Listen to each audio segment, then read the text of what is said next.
Situation that didn't start out too well for me, but I couldn't be mad about it. So a couple of years ago, I'm driving on one of these back roads in my state. It's a 2-lane road, so the only way you can pass anybody is if there's a dotted line to do so. So it's one of those roads, not very big, but it goes through all these little towns. So the speed limit constantly changes from like 60 to 45 to 35 to 25 and then back up to 60 again, just like that. There's no like gradual climb back up.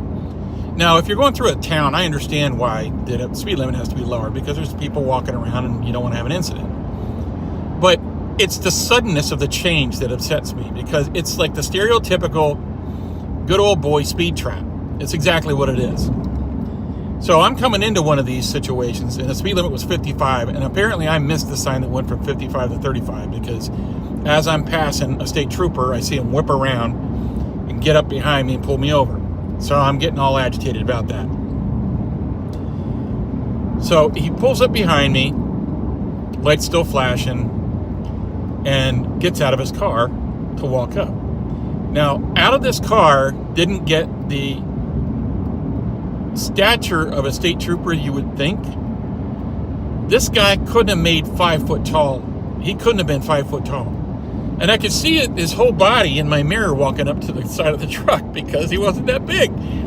So picture a teeny tiny cop wearing a Smokey Bear hat, because he was a state cop, walking up with that cop, shuffle, getting up the side of my car. So I'm smiling ear to ear when this guy walks up next to my window. And he goes, "Roll down your window, sir." So I rolled the window down. And now picture this.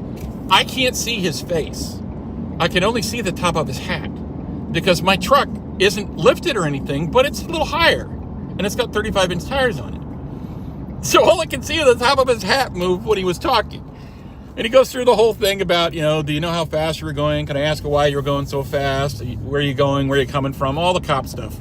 And I cooperated fully, but I'm smiling like the Cheshire Cat because of the way that this all appeared.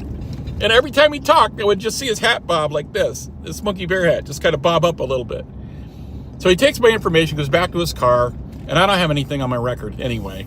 So he comes back up, he hands me back my license and my registration, tells me where I can pay my fine, how I can pay my fine, all that. And he said, "Thank you very much." But every time that he was talking, his hat was still bobbing like this, and then he would reach back up into my truck with the stuff because he couldn't reach. That was a good day. It ended well.